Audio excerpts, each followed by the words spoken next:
Every place has a story. Some stories refuse to stay buried. In the green sugarcane country of Chiayi in southern Taiwan, there is a road that the locals would rather not walk after sunset. It curves gently through farmland and bamboo, past small shrines weathered by tropical rain, until it arrives at a structure that does not belong to its century. A three-story Baroque mansion, European columns, arched windows, vines crawling across the stone like long, patient fingers. This is the Minxiong Ghost House. In Mandarin, Minxiong, and it is, by reputation, the most haunted abandoned mansion in all of Taiwan. To understand why, we must go back nearly 100 years, back to a time when this overgrown ruin was the proudest home in the township. The mansion was built in the late 1920s, during the Japanese colonial era, by a wealthy landlord named Liu Rongyu. The Liu family was respected, prosperous, and influential. Liu had traveled. He had seen the Western-style villas rising in Taipei and Tainan, and he wanted something grander than the traditional courtyard homes of his neighbors. So he commissioned a fusion, a Western facade with Eastern bones. Roman arches above a Chinese ancestral hall, a wide veranda overlooking the cane fields. Inside, imported tiles, dark wood, and a winding staircase polished smooth by the slippers of servants. For a few short years, the Liu mansion was a symbol of everything a southern Taiwanese family could aspire to. Then the maid disappeared. That is where the official history ends and the whispers begin. The story the locals tell goes like this. There was a young maidservant in the Liu household. Some say she was beautiful. Some say the master of the house grew too fond of her, and the mistress noticed. One morning, the maid was simply gone. Days later, her body was found at the bottom of the mansion's well. Whether she jumped or was pushed or was placed there to silence a scandal, nobody can say for certain. But after that day, the Liu family began to leave, one by one, quietly, as if something inside the house had turned its face toward them and would not look away. Within a few years, the mansion was empty, and the well, the locals say, never stopped whispering. Now, history offers a calmer version. Records suggest the Liu family relocated for ordinary reasons: business, politics, the shifting fortunes that came with the end of Japanese rule, and the arrival of the Kuomintang in 1945. Many wealthy families abandoned rural estates during that turbulent decade. The Liu mansion may simply have been one more casualty of a changing Taiwan. But ordinary explanations rarely satisfy a place like this, because after the family left, the mansion did not simply decay. It became something else. During the late 1940s and into the 1950s, the building was reportedly used by Republic of China military forces as a temporary outpost. Soldiers slept in its grand rooms. They cooked in the courtyard.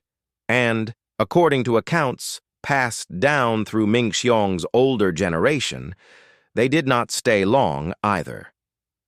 The stories from that period are fragmentary, but consistent. Soldiers heard footsteps on the second floor when the second floor was empty. A sentry on night watch claimed he saw a woman in a long, pale dress standing at the top of the staircase, looking down at him without expression. One officer is said to have ordered his men to sleep in the fields rather than spend another night under that roof.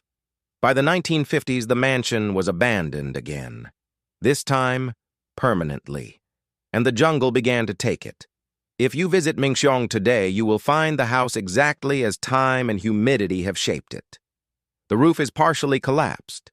Banyan roots have split the masonry. Ferns grow from the window frames. The European columns still stand, but they are stained green, as if the forest is slowly digesting them. And yet, even in daylight, visitors describe the same sensation: a sudden coldness as they step across the threshold, a pressure behind the ears, the feeling, distinct and undeniable, of being watched from the upper floor. The well is still there, behind the main building, half hidden by weeds, ringed with old brick. Locals will tell you very plainly not to look into it, not to lean over the edge, not to speak near it. Some say that on humid nights, when the air is thick and the cicadas fall silent, you can hear a sound coming from the well. Not water, not wind. A voice, faint, female, speaking in old Taiwanese Hokkien, the dialect of the maid's generation.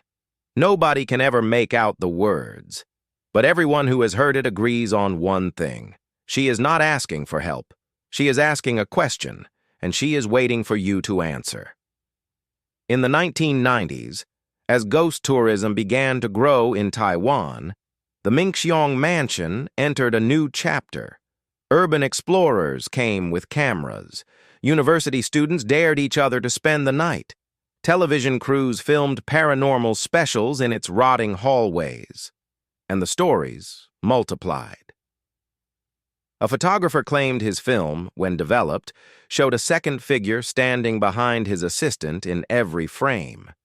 A figure that had not been there. A group of 4 students entered the mansion at midnight. 3 came out. The 4th was found the next morning, sitting calmly on the staircase, unable to remember his own name for nearly 2 days. Buddhist monks were reportedly invited more than once to perform cleansing rites on the property. The rites were performed. The mansion remained unchanged.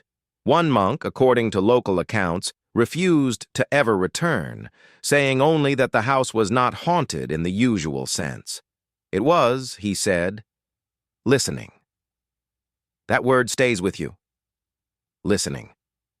Because the strangest reports from Minxiong are not about what visitors see. They are about what the mansion seems to know. Explorers describe hearing their own names whispered from empty rooms. Phones ringing in pockets where there is no signal. A child's laugh repeating a joke that one of the visitors had told only moments before, outside, where nothing in the house could possibly have heard. The mansion, it seems, pays attention, and it remembers. In the past 2 decades, the Chiayi County government has half-heartedly considered restoration. Proposals have been drafted, heritage status has been discussed, but each plan stalls. Workers do not want the job. Investors withdraw. The paperwork somehow always gets lost. So the Minxiong Ghost House remains as it has been for 70 years, half eaten by the forest, half watched by something that does not leave. If you go, the locals will give you the same advice their grandparents gave them. Do not go alone. Do not go at night. Do not take anything from inside the house, not a brick, not a leaf, not a single photograph of the well. And if you hear a voice that knows your name, do not turn around. Do not answer. Because the maid in the well, if she ever existed, is no longer alone down there. Whatever the Liu family awakened in 1929, or whatever was already sleeping beneath that land when they built upon it, has had nearly a century to grow. And it has been very, very patient. There is one final detail the older residents of Minxiong will share, if you are polite, and if you buy them tea, and if the hour is right. They say that on certain nights of the lunar calendar, particularly during ghost month in the 7th moon, lights can be seen moving inside the mansion. Not flashlights, not lanterns. A soft yellow glow, drifting from window to window as if someone is walking the upper floors with an oil lamp. The villagers do not investigate. They do not call the police. They simply close their shutters, light incense at their family altars, and wait for morning. Because they know who is home. And they know she is not looking for company. She is looking for the one who pushed her. If you have felt something watching you from a quiet room, or heard a voice you could not explain, Leave A in the comments below. The Archivist reads every one. Some of them I have heard before. Sleep well, if you can.